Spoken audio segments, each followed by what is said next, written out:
அகல்யா ரம்சின் கதைகள் நேரம். ஒரு நாள் வளர்மதி அவள் தூரத்து மாமா வீட்டுக்கு செல்லும் வழியில் ஒரு அழகான ரோஜா செடியை பார்த்தாள். ஆஹா, என்ன அழகான செடி! பார்க்கும்போதே தலையில பறிச்சு வைக்கணும் போலல்ல இருக்கு. என்ன ஒரு அழகு! ஆனா இந்த முள்ளை பார்த்தா ஐயோ, ரொம்ப பயமா இருக்கு. கடவுள் ஏன் இதுக்கு இப்படி ஒரு குறைய படைச்சிருக்காருன்னே தெரியல.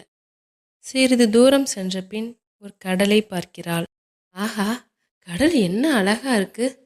பார்க்கும்போலே இறங்கி குதிக்கலாம் போலல இருக்கு. நல்லா ஜாலியாக இருக்கும் குளிச்சா, இல்லை?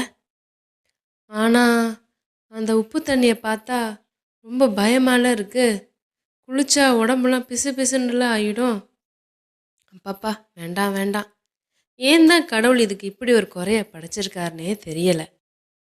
மாமா வீட்டை அடையும் முன் அவள் ஒரு குயிலை பார்க்கிறாள். ஆஹா, என்ன அழகா அந்த குயில் கூவுது!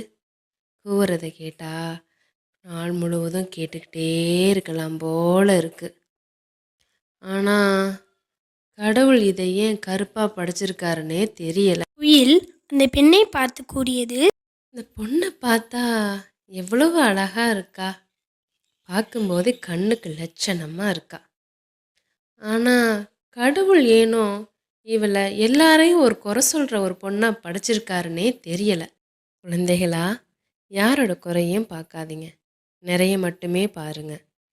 இது போன்ற இன்னும் நல்ல கதைகள் வேணுமா? அகல்யா ரைம்ஸ்க்கு சப்ஸ்கிரைப் பண்ணுங்கள். பாய்.